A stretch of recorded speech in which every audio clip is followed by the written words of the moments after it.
아시아를 넘어 유럽까지 그 어느 나라도 획득하지 못한 전략적 자산을 대한민국만이 독점적으로 확보했습니다. 이 놀라운 사태 앞에서 일본은 그저 들러리 역할에 머물러야 했으며 일본의 최대 공영방송 생방송이 이 한 문장으로 인해 순간적으로 중단되는 초유의 사태가 발생했습니다. 미국은 자국의 국가 안보와 기술 보호를 위해 최첨단 GPU를 타국에 제공하는 것을 철저히 금지해왔으나 단 한 국가만을 예외로 인정하는 파격적인 선언을 했습니다. 엔비디아가 최신 GPU 26만 장을 오직 한국에만 독점적으로 공급하겠다는 내용이었죠. 하지만 이보다 더 충격적인 진실은 이러한 일련의 사건들이 이미 한 달 전부터 치밀하게 준비되고 있었다는 사실이었습니다. 세계 최대 자산 운용사인 뉴욕 맨해튼의 블랙록이 30조 원이라는 천문학적인 자금을 은밀히 대한민국에 투입했기 때문입니다. 정확히는 대한민국의 남단, 전라남도에 그 투자가 집중되었습니다. 핵잠수함 건조 승인에 이어 인공지능 인프라까지 확보하자 일본 열도는 깊은 분노와 충격에 휩싸였습니다. 도대체 왜 미국은 한국만을 유일한 예외로 두었을까요? 대체 무엇이 미국을 움직였으며 도널드 트럼프 대통령이 직접 손을 내민 숨겨진 배경은 무엇이었을까요?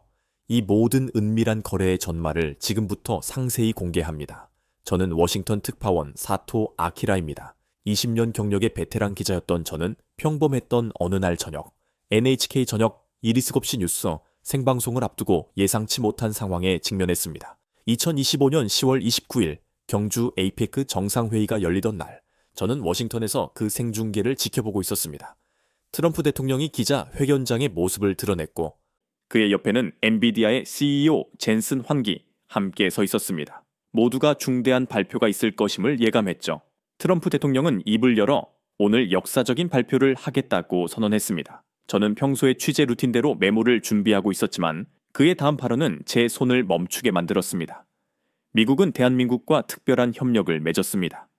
첫째, 엔비디아는 최신 GPU 26만 장을 한국에 독점 공급할 것입니다. 둘째, 미국은 대한민국의 핵 추진 잠수함 건조를 정역 승인합니다. 필라델피아 조선소에서 한국의 핵 잠수함이 건조될 것입니다. 저는 화면 앞에서 완전히 얼어붙었습니다. GPU 26만 장 독점과 핵 추진 잠수함 건조 승인, 이 두 가지 전략적 자산이 동시에 발표된 것입니다. 젠슨 황 CEO가 마이크를 이어받아 설명했습니다. GPU 26만 장은 한국가의 인공지능 인프라 전체를 완벽하게 구축할 수 있는 엄청난 물량입니다. 전 세계가 이 물량을 원하고 있지만 오직 한국만이 받게 됩니다. 회견장은 순식간에 술렁였고 기자들은 일제히 손을 들고 왜 한국입니까? 라고 물었습니다. 트럼프 대통령은 미소를 지으며 답했습니다. 한국은 준비되었기 때문입니다. AI 수도가 될 자격을 갖추고 있습니다. 이 순간 저는 온몸의 전율을 느꼈습니다. 26만 장이라는 숫자가 얼마나 거대한 의미를 가지는지 실리콘밸리를 취재해 온 저는 너무나 잘 알고 있었습니다. 지난 2년간 오픈 AI, 구글, 메타 등 세계 최대 기업들이 단 몇백 장의 GPU를 확보하기 위해 치열한 전쟁을 벌이고 있었으며 이는 AI 스타트업의 생존을 결정짓는 핵심 요소였습니다. 그런데 26만 장이라니 이는 한국이 명실상부한 AI 제국이 될 수 있는 물량이었습니다. 더욱 충격적인 것은 독점이라는 단어였습니다. 중국, 일본, 유럽마저 받지 못하는 최첨단 GPU를 한국만이 받는다는 것은 단순한 수출을 넘어선 패권의 이동을 의미했습니다. 그리고 핵 추진 잠수함, 이는 전략 무기 중의 전략 무기입니다. 작전 방영에 제한이 없으며 수개월간 수중 작전이 가능하여 바다를 지배하는 힘을 상징합니다. 미국이 이 핵심 기술을 제공한 나라는 오랜 동맹국인 영국과 호주, 단 두 나라뿐이었습니다. 그런데 한국이 아시아 최초로 세 번째 국가가 된 것입니다. 문명의 두뇌인 AI와 군사력의 주먹인 핵 잠수함, 이 두 축을 동시에 손에 넣은 나라는 세계 역사상 전례를 찾기 어려웠습니다. 저는 즉시 도쿄 본사 프로듀서에게 연락했고 1시간 뒤 NHK 생방송에 연결되었습니다. 준비된 대본은 없었습니다. 오직 제가 목격한 진실만을 말해야 했습니다. 시청자 여러분, 오늘 세계가 바뀌었습니다. 저는 카메라를 똑바로 응시하며 그 문장을 내뱉었습니다. 일본은 한국의 들러리였습니다. 스튜디오는 얼어붙었고 앵커의 얼굴은 굳어졌으며 프로듀서의 당황한 목소리가 이어폰을 통해 울려왔습니다. 사토, 지금 무슨 소리야? 저는 멈추지 않았습니다. 트럼프 대통령은 오늘 한국에 GPU 26만 장 독점 공급과 핵 추진 잠수함 기술을 승인했습니다. 이는 AI의 심장과 바다의 지배권을 동시에 넘긴 것을 의미합니다. 앵커가 떨리는 목소리로 그것이 일본과 무슨 관련이 있습니까? 라고 묻자 저는 단호하게 답했습니다. 일본은 아무것도 받지 못했습니다. 중국도 유럽도 마찬가지입니다. 오직 한국만 선택받았습니다. 저는 숨을 고르며 GPU 26만 장의 규모를 설명했습니다. 전 세계 AI 기업들이 단 10,000장만 확보하려고 혈안이 되어 있는 상황에서 한국은 26만 장을 독점합니다. 이는 최소 50개 이상의 초대형 데이터 센터를 운영할 수 있는 물량이며 한국이 AI 제국으로 도약할 수 있는 근거입니다. 스튜디오는 완전히 침묵했습니다. 그리고 저는 이제야 모든 퍼즐이 맞춰졌음을 깨달았습니다. 잠시 멈췄다가 저는 말했습니다. 지난 9월 블랙록이 한국과 30조 원 규모의 계약을 맺었을 때 전 세계가 의아해했습니다. 저 역시 단순한 투자 협약이라 생각했지만 틀렸습니다. 블랙록은 이미 모든 것을 알고 있었던 겁니다. 트럼프가 GPU를 넘길 것이고 핵 잠수함을 승인할 것임을요. 그래서 자본이 9월에 먼저 움직인 것입니다. 저는 화면 너머의 시청자들에게 강조했습니다. 이것은 단순한 외교가 아닙니다. 자본이 먼저 움직이고 기술이 뒤따랐으며 군사력이 이를 보장한 치밀하게 짜인 판입니다. 블랙록의 30조 원, GPU 26만 장, 핵 잠수함, 이 세 가지가 하나의 거대한 그림이었던 것입니다. 프로듀서는 당장 방송을 끊으라고 소리쳤지만 저는 마지막 문장을 던졌습니다. 한국이 AI 수도가 되는 것은 이제 시간 문제입니다. 세계의 중심이 움직였습니다. 그리고 일본은 그 패권의 판에서 완전히 제외되었습니다. 화면은 암전되었고 방송 사고로 기록되었지만 이미 늦었습니다. 제 발언은 즉시 SNS를 통해 폭발적으로 확산되었고 2시간 만에 조회수 1억 회를 돌파했습니다. 저는 그날 밤 워싱턴의 작은 호텔방에 앉아 창밖의 백악관 불빛을 바라봤습니다. 저 안에서 몇 달 전부터 이 거대한 계획이 짜이고 있었던 것입니다. 블랙록, 엔비디아, 미국 국방부. 이들이 한국을 선택한 이유는 단 하나, 준비되었기 때문이었습니다. 26만 장의 GPU를 받을 수 있는 나라는 많았지만 그것을 제대로 활용할 수 있는 나라는 드물었습니다. 안정적인 전력망, 재생에너지 인프라, 정치적 안정성, 그리고 최고 수준의 기술 인력, 이 모든 것을 완벽하게 갖춘 곳이 바로 대한민국이었던 것입니다. 일본인 기자로서 인정하기 괴로웠지만 사실은 명확했습니다. 트럼프 대통령의 입은 미국을 대변했지만 그의 손은 한국을 가리키고 있었습니다. 저는 세계의 축이 일본이 아닌 한국을 중심으로 옮겨가는 그 순간을 똑똑히 목격했습니다. 그 기억은 2025년 9월 22일 뉴욕 맨해튼 블랙록 본사 앞에서 시작되었습니다. 저는 유엔 총회 취재를 위해 뉴욕에 와 있었는데 그날 오전 특별한 제보 전화를 받았습니다. 사토, 큰일이야. 한국 대통령이 레리 핑크를 만난대. 블랙록 CEO 레리 핑크는 운용 자산만 10조 달러가 넘는 세계 금융의 거물입니다. 그가 한 나라 대통령을 비공개로 만난다는 사실 자체가 심상치 않았습니다. 저는 즉시 블랙록 본사로 달려갔습니다. 52층짜리 검은 유리 건물 주변은 삼엄한 보안 속에 기자들이 1층 로비에서 대기하고 있었고 긴장감이 감돌았습니다. 블룸버그 기자는 또 평범한 투자 협약일 것이라고 중얼거렸지만 저는 비공개 회동이라는 점에 주목했습니다. 보통의 투자 협약은 대대적으로 홍보하지만 숨긴다는 것은 더 큰 그림이 있다는 방증이었죠. 오후 2시 한국 대통령과 레리 핑크 CEO가 엘리베이터에서 내려 악수를 나누는 장면이 포착되었습니다. 두 사람의 표정은 매우 심각했습니다. 30분 뒤 공식 발표가 나왔습니다. 블랙록과 대한민국 정부 인공지능 인프라 투자 협력 양해 각서 MOU 체결. 단 3줄의 투자 규모나 구체적인 내용은 전혀 없었습니다.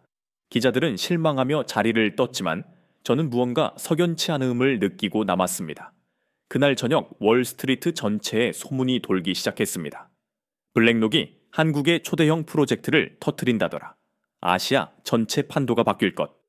저는 귀를 기울였고 공식 발표는 조용했지만 금융가는 이미 거대한 물결이 일고 있음을 감지하고 있었습니다.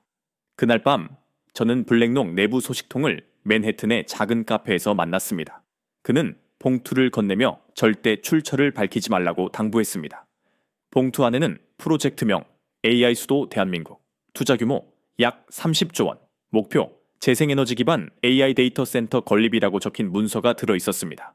30조 원은 한국 GDP의 1.5%에 달하는 규모로 단일 기업이 한 국가 경제에 투입하는 역사상 최대 규모 중 하나였습니다.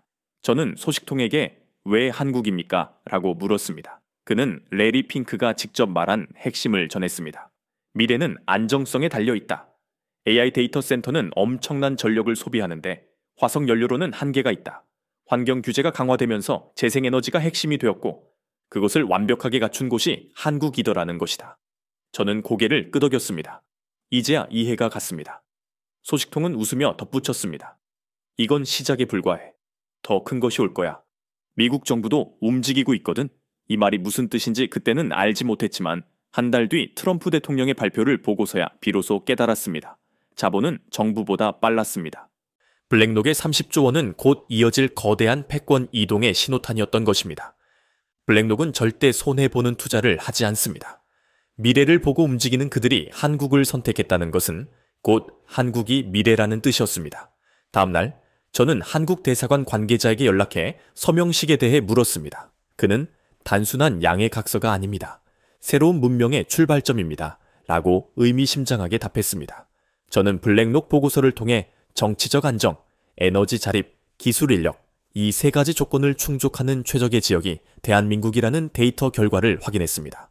맨해튼이 100년간 세계 금융의 중심이었지만 이제 그 자본이 서울을 향해 움직이고 있었던 것입니다. 이윽고 추가 취재를 통해 투자 지역이 전라남도 해남의 솔라시도 프로젝트라는 사실을 알아냈습니다. 서울도 부산도 아닌 전남. 처음엔 믿기지 않았지만 자료를 보니 명확했습니다. 22제곱킬로미터의 넓은 부지, 연평균 기온 14.3득치, 전국 1위의 재생에너지 발전량, 그리고 강풍과 한파가 없는 해상풍력 최적지. 데이터 센터에 필요한 모든 조건이 완벽하게 갖춰져 있었습니다. 이래서 블랙록이 움직였구나. 자본은 거짓말을 하지 않는다. 저는 현장을 직접 확인하기 위해 한국행 비행기에 올랐습니다. 서울에서 KTX를 타고 목포를 거쳐 해남으로 향했습니다. 솔라시도 부지에 도착하여 안내 담당자의 설명을 들으며 언덕 위 전망대에 오르자 전체 부지가 한눈에 들어왔습니다. 바다 위로 해상풍력 발전기들이 줄지어 있었고 육지에는 끝없이 태양광 패널이 깔려 있었습니다. 담당자는 중앙의 거대한 물터를 가리키며 저곳이 블랙록과 오픈AI가 1순위로 검토 중인 데이터 센터 예정지입니다. 라고 말했습니다. 세계 최고의 AI 기업이 왜 이곳을 선택했는지 담당자는 역사적 맥락을 짚어 설명했습니다. 전남은 한국 역사에서 특별한 곳입니다. 400년 전 임진왜란 때 이순신 장군이 명량 바다의 조류를 이용해 일본 수군을 무찔렀습니다. 자연을 읽고 활용한 거죠. 지금 우리도 바람과 태양, 바다를 활용해 AI 수도를 건설하고 있습니다. 늘 변방이라 여겨지던 전남이 이제 AI 시대의 중심이 되려 하고 있었습니다. 담당자는 태블릿을 꺼내 숫자로 증명했습니다. 연평균 14.3도의 낮은 기온은 데이터 센터 냉각 비용을 절반으로 줄여줍니다. 데이터 센터 전력의 40%가 냉각에 사용된다는 점을 고려하면 10년이면 수천억 원을 절약할 수 있는 엄청난 경쟁력입니다. 다음은 재생에너지입니다.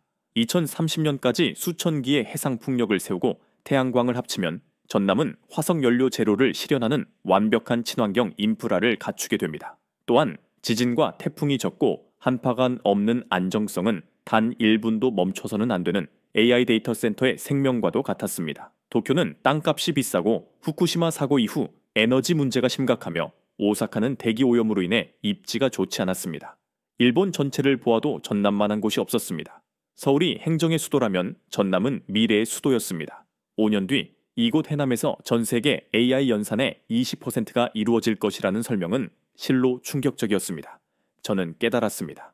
한국은 10년 전부터 아무도 주목하지 않을 때 묵묵히 재생에너지에 투자했고 이제 그 결실을 보고 있는 것입니다. 준비된 자만이 기회를 잡습니다. 해남 취재를 마치고 워싱턴으로 돌아온 직후 상원외교위원회는 인공지능 안보를 주제로 긴급 청문회를 소집했습니다. 블랙록의 한국 계약 이후 한 달도 채 되지 않은 시점이었습니다. 청문회는 미국 기업들이 해외에 AI 인프라를 구축하려는 움직임을 겨냥했으며 국가안보보좌관은 미국 내 전력 인프라로는 대규모 데이터 센터를 감당하기 어렵다는 현실을 인정했습니다.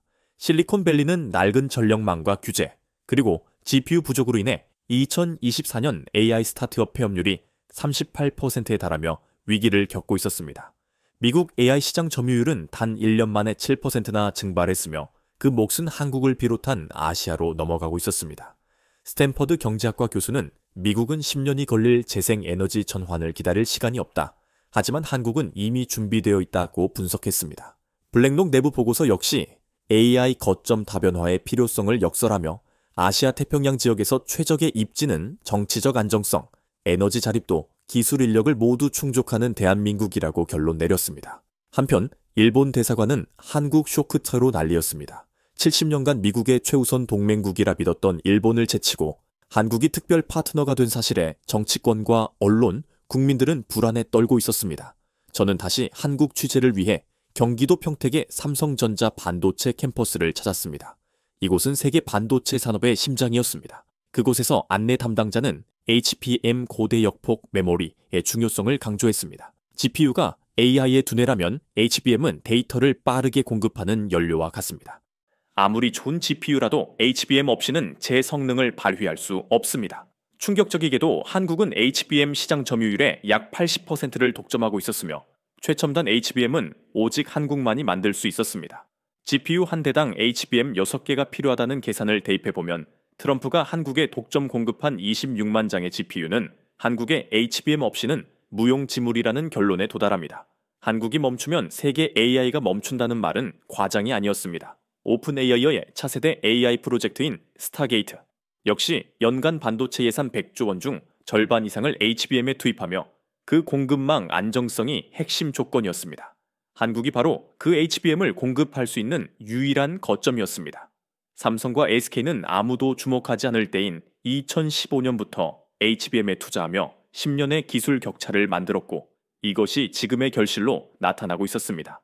트럼프 대통령이 GPU 26만 장을 한국에 줄 수밖에 없었던 이유가 명확해졌습니다. 한국 말고는 선택지가 없었던 것입니다. 블랙록이 30조 원을 한국 데이터 센터에 투자한 것도 가장 효율적인 공급망 HBMOE 바로 옆에 있었기 때문이었습니다. AI의 두뇌는 미국에 있지만 그 피는 한국에서 흐르고 있었습니다. 이러한 한국의 약진에 대한 보이지 않는 문명의 전쟁이 시작되었습니다. 일본은 한국 기업의 데이터 센터 투자에 정부 승인을 의무화하는 데이터 주권 보호법을 통과시키며 한국을 견제하려 했습니다. 중국은 첨단 전자제품의 필수 요소인 히토류, 수출 규제를 강화하며 한국에게 너무 튀면 히토류 공급을 끊겠다는 경고성 압박을 가했습니다. 미국 의회 내부에서도 AI 해외 거점의 안보 리스크를 지적하며 블랙록과 오픈 AI에 투자를 재고하라는 압박이 가중되었습니다. 사방에서 압박이 들어오는 상황이었습니다. 하지만 블랙록은 내부 회의를 거쳐 60% 대 40%의 찬성으로 한국 투자 유지를 결정했습니다. 자본은 정부의 압박보다 수익성과 안정성이라는 숫자를 따랐기 때문입니다. 워싱턴을 방문한 한국 대표단은 이 모든 압박 속에서도 흔들리지 않았습니다. 산업부 장관은 연단에 올라 일각에서 우리를 견제하지만 우리는 흔들리지 않는다. 우리가 준비한 것은 10년이며 단기 압박으로 무너질 게 아니다. 라고 단호하게 선언했습니다. 한 관계자는 견제받는 나라는 이미 중심에 선 나라라며 중국과 미국 일부가 한국을 견제한다는 사실 자체가 한국이 중요해졌다는 증거라고 강조했습니다. 한국은 이제 더 이상 받는 나라가 아니라 선택하는 나라였습니다. 드디어 30조 원 규모의 법적 구속력이 있는 정식 계약 서명식이 열렸습니다. 무대에는 한국 산업부 장관, 블랙록 CEO 레리 핑크, 오픈 AI 최고 운영 책임자, 그리고 SK 회장이 함께했습니다. 레리 핑크는 오늘 우리는 미래와 계약합니다. 한국이 준비되었기 때문이며 우리는 숫자를 믿습니다. 라고 말했습니다. 오픈 AI 책임자는 우리의 차세대 AI는 한국에서 작동할 것이며 해남 솔라시도가 새로운 심장이 될 것이라고 공언했습니다. 스크린에 뜬 솔라시도 조감도는 거대한 미래 도시의 모습이었고 2030년까지 세계 AI 연산의 20%를 이곳에서 담당하게 될 것이라고 발표했습니다. 서명식이 끝난 직후 트럼프 대통령의 핵 추진 잠수함 건조 승인 발언에 대한 충격적인 공식 확인이 이어졌습니다. 처음에는 협상용 발언이라 여겨졌지만 펜타곤 브리핑에서 로이드 오스틴 국방장관은 미국은 한국의 핵잠 건조를 전폭적으로 지지한다. 필라델피아 해군 조선소와 한국 조선사가 협력할 예정이라고 발표했습니다. 이는 역사적인 결정이었습니다. 미국이 70년 동맹 역사상 세 번째로 아시아에서는 최초로 전략 무기 기술을 넘겨주는 것이었습니다. 이는 한국을 위한 선물이 아니라 중국의 해양 팽창을 막기 위한 미국의 핵심 전략이었지만 결과적으로 한국은 AI와 핵이라는 두 문명의 축을 모두 쥐게 되었습니다. 두 달 만에 블랙록의 30조 원 투자, GPU 26만 장 독점 공급, 그리고 핵 잠수함 승인이라는 세 개의 폭탄이 터진 것입니다. 이는 우연이 아닌 짜여진 판이었습니다. 미국이 AI 데이터 센터라는 전략 자산을 한국에 맡기려면 그에 상응하는 강력한 안보 협력이 필수였고 핵 잠수함은 그 가서 신뢰의 패키지 R였습니다. 해남 솔라시대에 세워진 표지판은 AI 수도 대한민국 프로젝트를 선언하고 있었고 저는 이 모든 것이 현실이 되었음을 깨달았습니다. 문명은 그렇게 움직입니다. 20세기가 석유의 시대였다면 21세기는 AI의 시대이며 그 중심이 한국으로 이동하고 있었습니다. 한국은 10년 전부터 묵묵히 HBM 개발과 재생에너지 인프라에 투자했고 기회가 왔을 때 그것을 잡아냈습니다. 이제 OECD가 한국의 AI 인프라 모델을 벤치마킹 1위로 선정하고 유럽 국가들이 전남 모델을 배우기 위해 줄을 서고 있습니다. 세계가 한국을 따라 배우는 시대가 온 것입니다. 저는 역사의 목격자로서 이 모든 것을 기록했습니다. AI의 수도는 아직 완성되지 않았지만 그 길 위에 가장 먼저 선 나라는 대한민국입니다. 세계가 경악했고 자본이 움직였으며 기술이 흘러 들어갔습니다. AI의 심장은 이제 한국에서 힘차게 뛰고 있습니다. 오늘 저희가 전해드린 이 놀라운 AI 패권, 이동의 서사를 어떻게 보셨나요? 여러분은 한국이 AI 수도가 될 수 있었던 결정적인 요인이 기술력 HBM이라고 생각하십니까? 아니면 정치적 안정성 블랙록 때문이라고 생각하십니까? 아래 댓글을 통해 여러분의 고견을 나눠주세요. 좋아요와 구독은 저희 채널이 이처럼 깊이 있는 분석을 지속할 수 있는 큰 힘이 됩니다.